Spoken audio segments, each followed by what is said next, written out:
lass mich doch entscheiden, wann ich die Soße benutze. Man kippt doch nicht immer alles überall drüber. Wir fahren nach Waldameer. Ein Trolley-Park, ein Free-Admission-Park. Die sind sogar hier im Zweizugbetrieb unterwegs. Sehr schön. Welcome back, riders. How was your ride? Das war ja mega.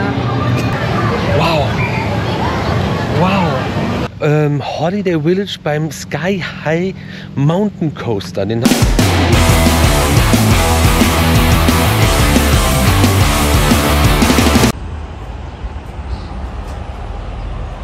Mahlzeit, herzlich willkommen beim Videomagazin, einem neuen Tour-Video unsererseits. Wir sind in den USA. Wir haben euch gestern sang- und klanglos zurückgelassen. Ja, wir waren ja noch in der Bar, ihr habt ein bisschen was gesehen, aber das war jetzt auch zu laut und weiß ich nicht, um da groß was zu erzählen. Auch wenn wir die letzten waren, die dann da rausgekehrt wurden. Wo ist denn das alles? Ja.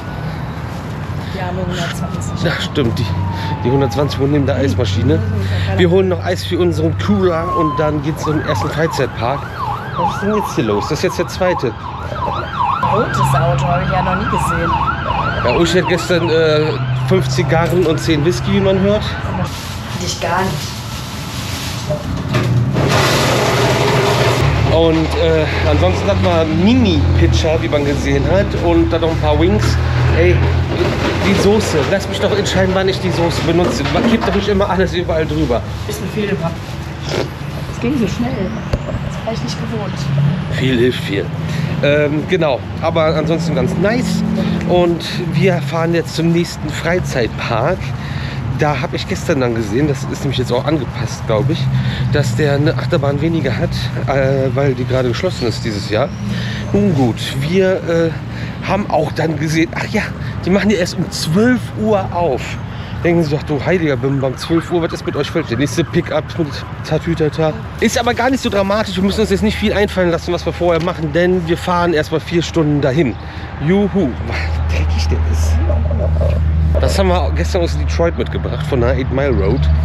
Genau, wir fahren nach Waldameer. Ein Trolley-Park, ein Free-Admission-Park. Was da geht, was da steht, was das ist, das klären wir gleich weiter in diesem Video.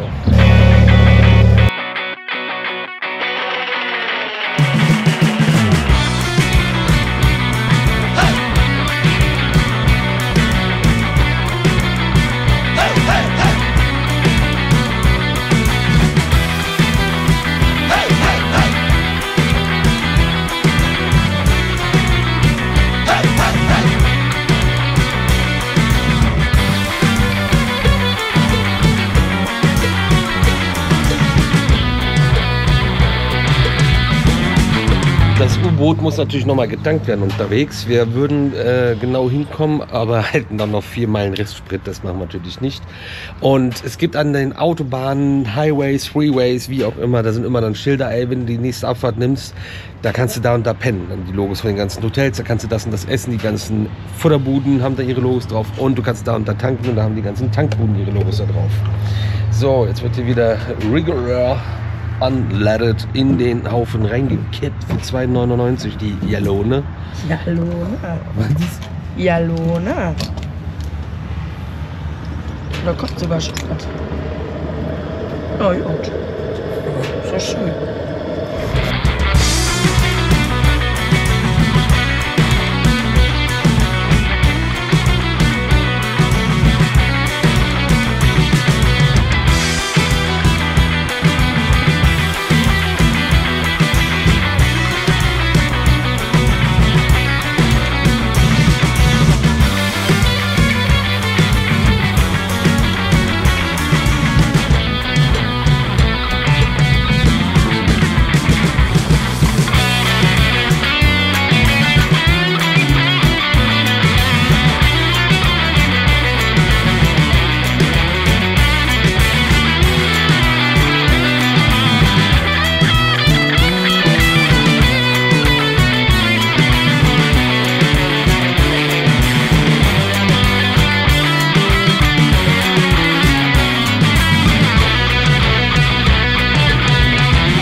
So, nach 4 Stunden sind wir jetzt mal am Park angekommen, der auch ein riesiger Wasserpark ist.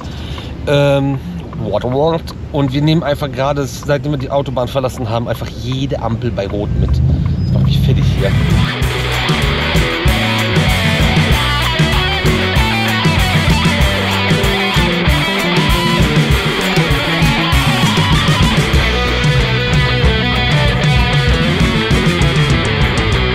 Waldameer ist ein Park ohne Eintritt, so ein Trolleypark, Lunapark, also tags, ja, keine Ahnung.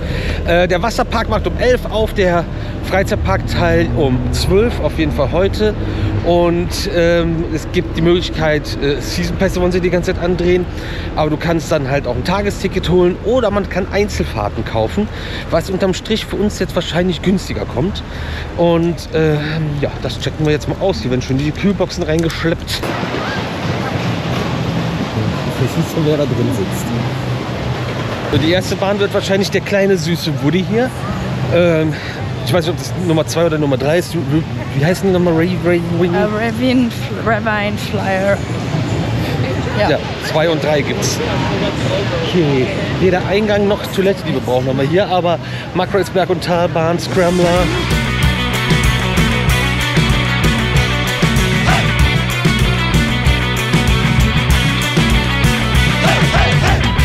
Hier versteckt unter dem Dach ein Karussell. Wo gibt's denn? Hier, es gibt überall Eingänge. Filmcrew, das ist der Moviepark Hoodie. Da läuft einer mit dem Moviepark Pullover rum. Aber der läuft gerade hier raus. Ach, Nationalhymne, es geht ja jetzt los. Oh.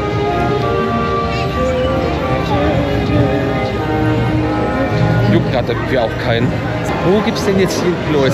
Pizza Go Around geht auf. Ich glaube, hier spielt eine Kapelle gerade live, oder? Nee. Hier ist der Eingang. Ja, aber wir brauchen ein Klo erst. Mach. Welcome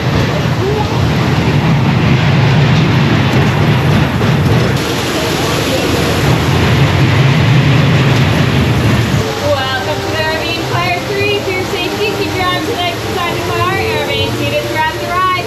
Hold on tight. You're going around twice.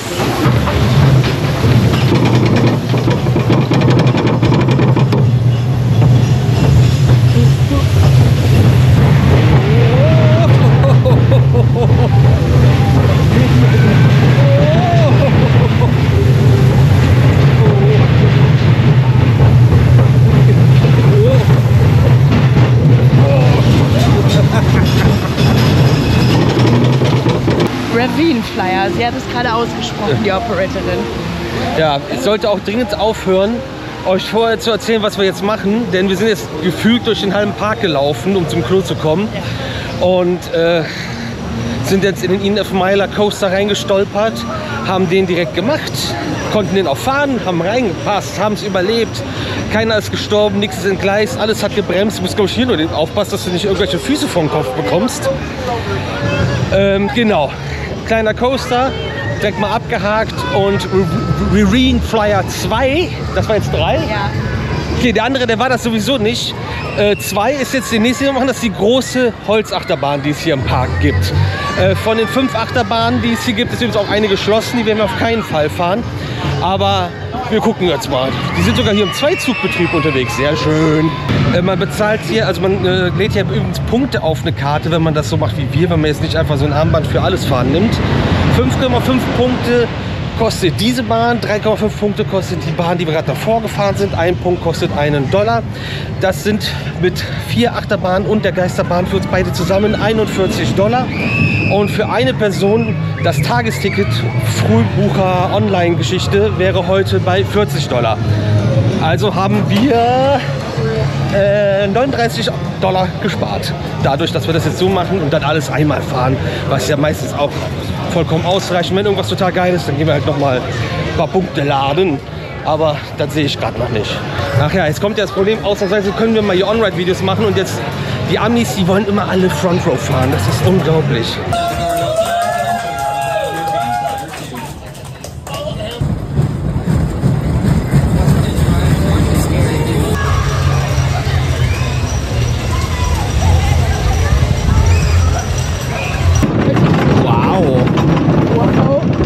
Oh Gott, was ist das denn? Oh, oh mein Gott! Was ist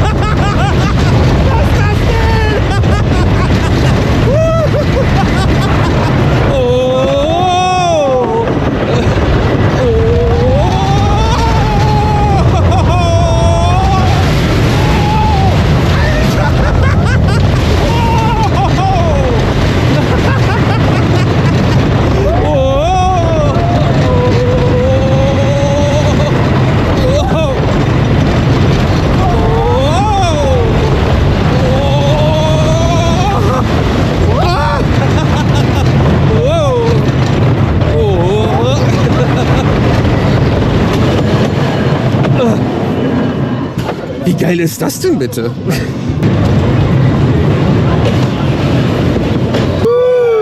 That sounds pretty awesome.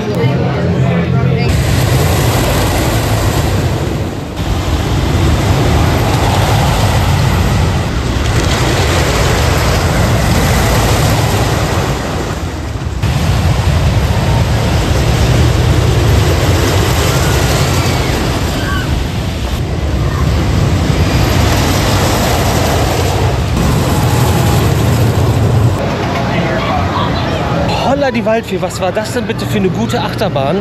Richtig geil, macht mega Spaß. Ey, Tunnel habe ich ja, glaube ich, auf dieser Tour öfter schon erwähnt, dass das eine gute Sache ist. Ja, wahrscheinlich eher so vielleicht hinten, aber ey, geiles Layout, coole Streckenführung. Hat uns sehr gut gefallen. Der Whirlwind ist noch geschlossen, der stand vorne an der Tür, aber nicht dran als geschlossen. Schauen wir mal, wann der aufmacht. Dann gehen wir jetzt zu der anderen Holzachterbahn, würde ich sagen.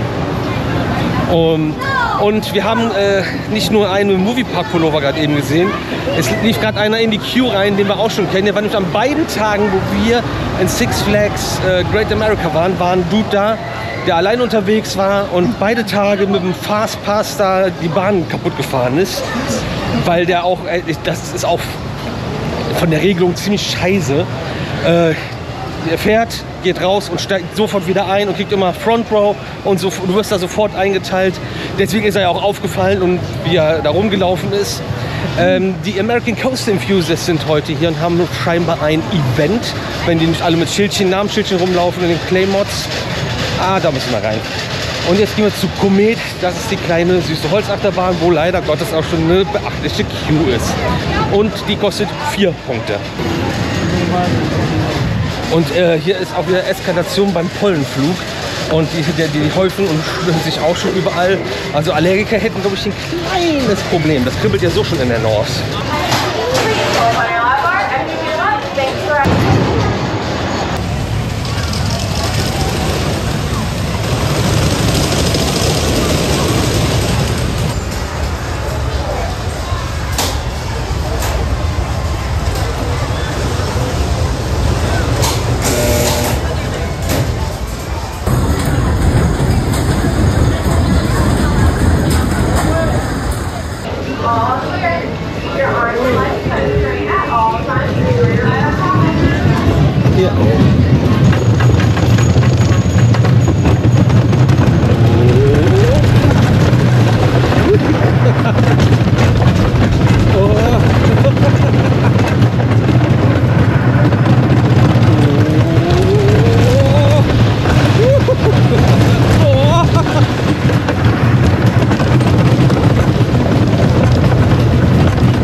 Ist ja mal richtig cool gewesen.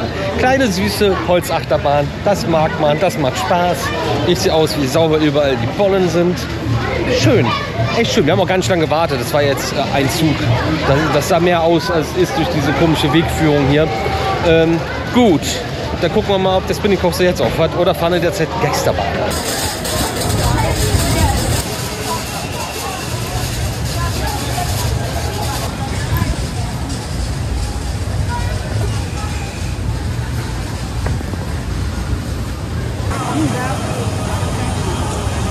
Da hat die Uschi gerade ganz gut gesagt, Komet als Stahlachterbahn wäre das total mau, langweilig, nicht toll. Aber dadurch, dass es Holz ist, ist es einfach charmant, macht Spaß, ist cool. Wobei man dazu sagen muss, die ist auch von 1951 und das ist auch sehr, sehr, sehr nice. Also das ist, hat schon ein paar Jahre auf dem Buckel, die Bahn. Aber immer noch beliebt. Mehr als das hier. Wir haben hier, glaube ich, gerade eine Unterweisung beim Spinning Coaster, erstmal auf dieser Compact Spinning Coaster. Aber das warten wir dann jetzt eben ab, bis das Türchen aufgeht, bevor die ganzen Ace-Leute hier reinströmen und du dann eine Stunde hierfür anstehst. Auch wenn ich gedacht hätte, dass sie alle jeden Credit hier schon haben. Ja, der Kollege bei der Achterbahn, der gerade so ein bisschen Unterweisung macht, hat gerade noch gesagt, das wird auf jeden Fall noch was länger dauern, bis wir fertig sind. Wir sollen noch was anderes in der Zeit machen. Das machen wir natürlich dann auch und haben uns jetzt beim Dark Ride bei der Geisterbahn angestellt und schauen mal, was das gibt. Lecker.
Geisterbahn, die echt cool war, richtig Spaß gemacht hat. Effekte, die man nicht gesehen hat. Ne, klar, alt und oll, aber was ganz anderes Neues mal. Also echt cool. Also da ihr Uschi nicht hören werdet, die ist von 1971, also nicht Uschi, sondern die Geisterbahn. Die haben hier noch einen Lokflug. Wir gehen jetzt einmal kurz die geschlossene Achterbahn angucken, damit ihr die auch mal gesehen habt. Gesehen habt ihr die auf jeden Fall schon mal. Genau, dann gibt es hier noch Pirates Cove, das ist ein Funhouse, so ähnlich. Und Steel Dragon ist Maura Ride Spinning Coaster, der leider nicht fährt. Ist das das Standard-Layout, was wir auf der Tour schon gefahren sind? Man weiß es nicht. Alter, was für ein Drop. Ja, mal die Regeln, was hier getragen werden muss beim Wasserbahnfahren. Kannst hier nicht in Badesachen kommen. Und übrigens haben wir das nämlich auch gesehen, beim Wasserpark ist eine der Regeln, man darf nicht in seinen normalen Straßenklamotten ins Wasser gehen. Wer sich jetzt fragt, warum muss man denn so eine Regel aufstellen? Die Leute machen das in diesem Land so. Leider Gottes ist diese Regel nötig. Ja, Steel Dragon, schade drum. Die kriegen irgendwie neu Control-System oder Steuerung, irgendwas kriegen neu. Das steht aber bei RCDB, das steht auf der Homepage und vorne am Eingang steht auch, dass die Bahn geschlossen ist. Einer der wenigen Parks, wo überhaupt vorne stand, was geschlossen ist. Und mehr Informationen gibt es dann bei einem Dippin' Dots Stand.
Hier wird erklärt, dass Waldameer Park Deutsch, also Waldameer, Deutsch ist für Woods by the Sea, also Wald am Meer.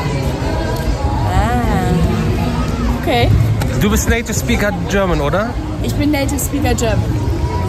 Heißt das? So redet man nicht. Waldameer. Nein. Nein. Nee. Aber gut. Alt ist es trotzdem.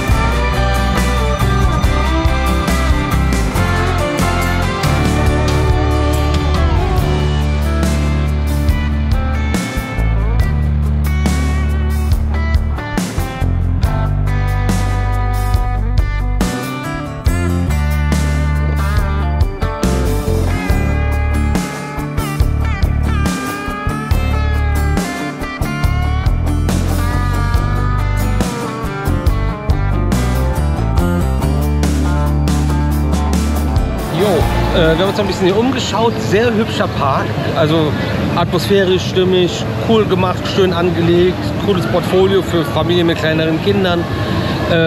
Geile Achterbahn natürlich auch. Schade um den großen Spinner und noch viel schaderer quasi der kleine Spinner, wo wir jetzt hier doof rumsitzen. Weil wir uns jetzt alles angeguckt haben und sie wird immer noch eingearbeitet in die neue Achterbahn für sie oder den neuen Job. Ja, warten wir das mal ab und werden jetzt zugepollt. Also was er ihr alles über diese Bahn erzählen kann. Christoph Wunderlich wird neidisch werden. Das ist ja unglaublich. Werden sich jemand fragen, warum wir den Park hier übrigens nicht am Anfang der Tour gemacht haben und so umgefahren sind. Die haben unter der Woche zu.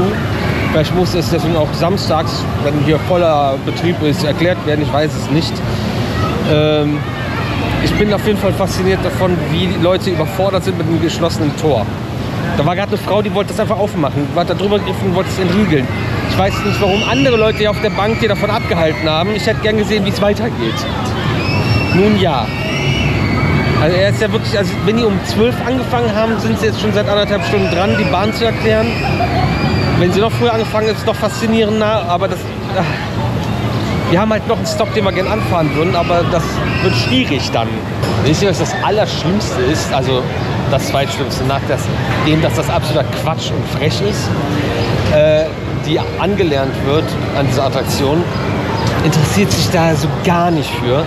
Und jeden Moment, wo er nicht komplett fokussiert auf sie ist, guckt die durch die Weltgeschichte und guckt, er zeigt was und zeigt auch Sachen und erklärt Sachen und sie guckt hier durch den Park. Ach ja, ist ja nett hier heute, tolles Wetter. Wow. Wow.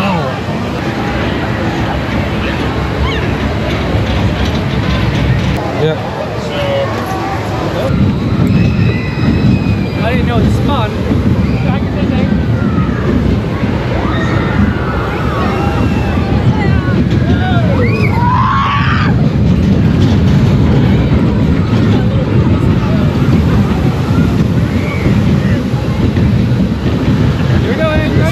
Bruder Jakob, ey.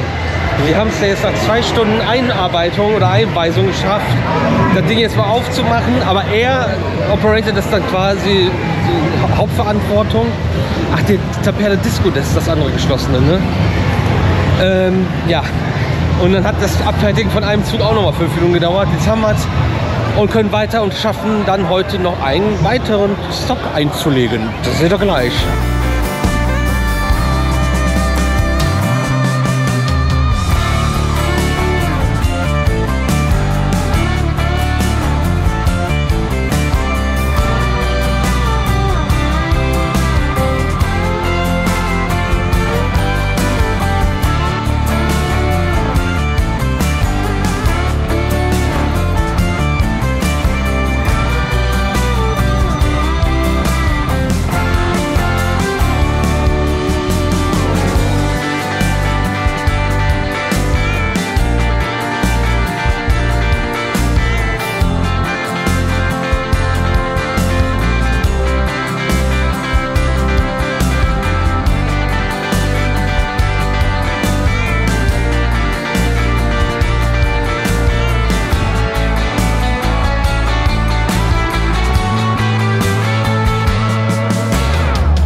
Die parken die Kutsche vor dem Supermarkt. Guck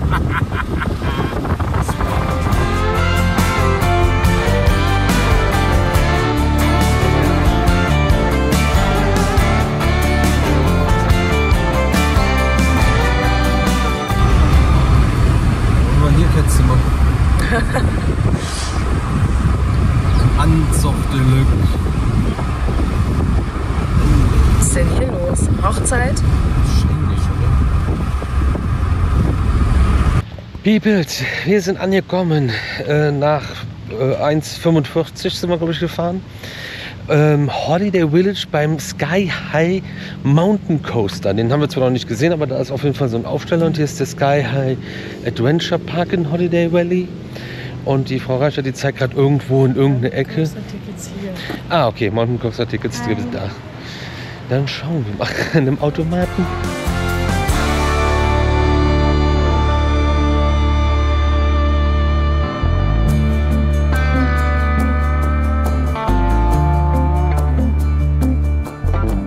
Wir haben für $12 pro Person Tickets gekauft. Die muss man nicht unbedingt in diesem Automaten ziehen. Da ist das Feuer.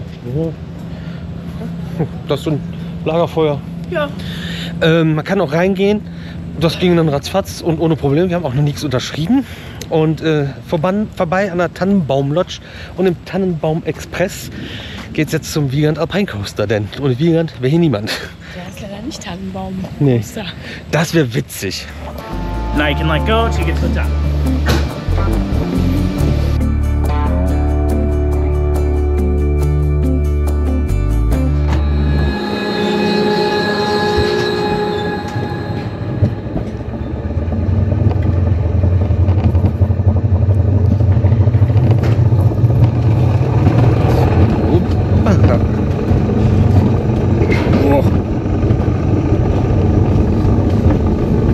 Oh. Wie geil ist das denn hier bitte?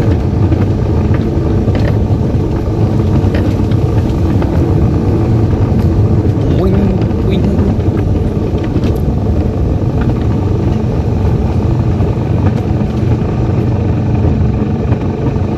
Hoppa. Oh.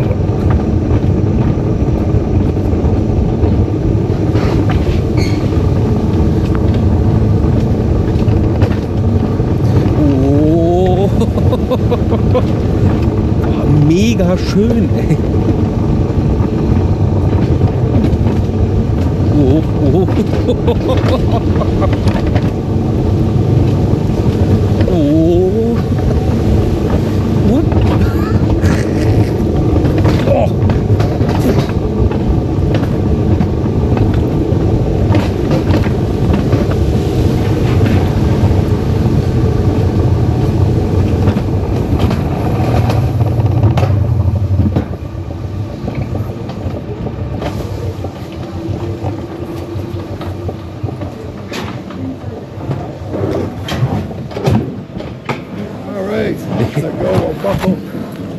Leute, ey, das war ja mega. Ja. Also du fährst ewig und 3 Tage nach oben und dafür gefühlt viel zu wenig nach unten wieder. Aber du bist halt super schnell, super steil und mega, mega, mega schön. Und über den Bach immer wieder und so. Ja, aber da ist irgendeiner mit seinem Rasenmäher oder mit so einem Kart oder so da reingefahren. Da ist auf jeden Fall eine Ecke drin. Das ist ein bisschen witzig. Also ich weiß nicht, wie viele Insekten ich jetzt auf der Brille habe, aber es war auf jeden Fall krass, ne? Ja, ich habe auch alles ins Auge gekriegt, die ganze Zeit durchgehend. Crazy ist auch hier Station, oben steigst du ein, unten steigst du aus, quasi übereinander. Und dann fahren die Bobs hier lang. Ich gehe jetzt nicht zu nah da unten dran, sonst kriegen wir alle Panik. Hier hoch, einmal im Rondell hier rum und dann da wieder rein. Bevor es hier losgeht, muss man sich aber ein Sicherheitsvideo angucken. Und das muss man auch angucken. Und also geht zurück, guckt das Video. Und dann irgendwann sagst du, okay, ich habe das Video gesehen, ich habe zwar nicht den Anfang gesehen, aber es fängt von vorne an, jetzt kannst du schon fahren, dann kannst du fahren. Das waren auf jeden Fall mal gut investierte $12. Ja. Also für was für alle Alpines, wenn Dingens hier in den USA schon $30 gezahlt haben, das war richtig gut jetzt. Ja, sehr schön. Wir sind auch in einem sehr schönen Skigebiet hier gerade, sehr schöne Landschaft auch und sind an unserem Hotel vorbeigefahren. Das heißt, wir fahren jetzt gleich wieder eine gute Dreiviertelstunde zurück nach Jamestown, denn da übernachten wir heute. Aber wir wussten nicht, wie gut kommen wir durch, schaffen wir das, das war auch knapp. Und die machen jetzt auch gleich in 40 Minuten zu hier. Die haben sehr überschaubare Öffnungszeiten. Andererseits ist jetzt hier auch sehr überschaubar gefüllt. Von da paar Aber wir hatten echt Glück, dass wir keinen vor uns hatten, ne? Ja, hast du die Schleicherei da unten gesehen? Das ist das Gute bei dem Video, wenn du der Erste bist, da kannst du auf jeden Fall ein bisschen Zeit rausholen. Ja, und dann wird dir alles nochmal gezeigt und erklärt und dann musst du den Daumen hoch, dass du es verstanden hast und Bremsprobe. Aber das ist auch bei denen hier ein bisschen wichtiger als bei uns.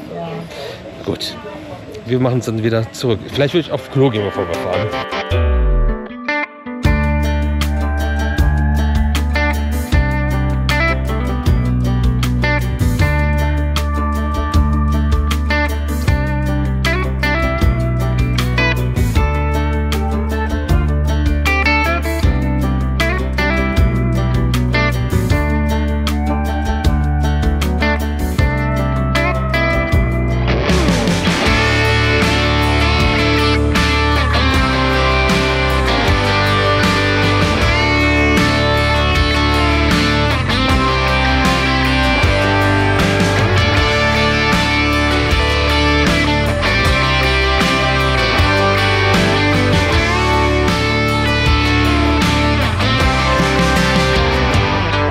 Wir sind in Jamestown angekommen, wir sind im Lac Winter und es wird auf jeden Fall jetzt spannend. Die sind komplett ausgebucht und das Zimmer, was wir jetzt natürlich bekommen, ist, ja, der war gerade noch hier gucken, soll wohl die Spülung die ganze Zeit laufen. So, gucken wir mal. Was ist das denn für eine fancy Eckdusche?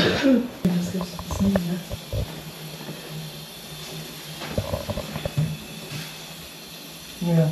Ja, ich guck gleich. Das ist wahrscheinlich alles. Das ist alles. Ja, hättest du dramatisch erzählt, oder? Ja, er hat es. Wir haben halt mit Toiletten schlechte Erfahrungen gemacht. Ja, also Wochenende immer schwierig, weil Wochenende ist immer alles irgendwie fully booked.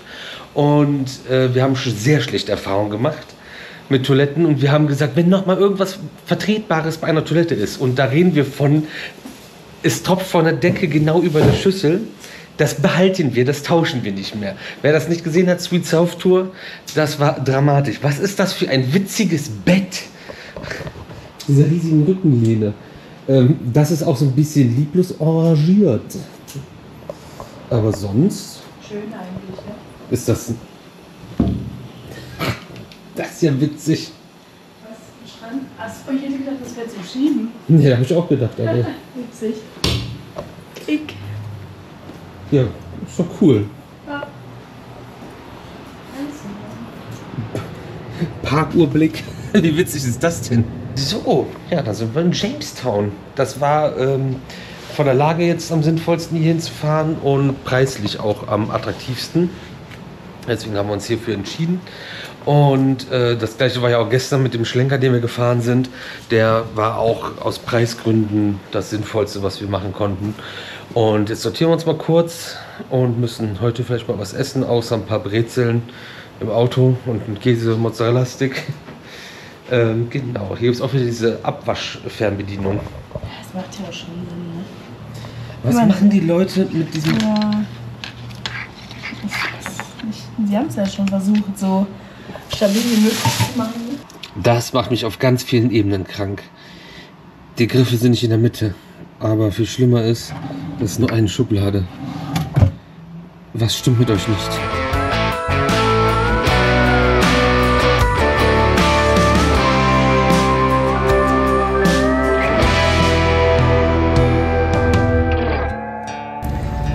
Unser Zimmer. Adam, Adam, Saddam.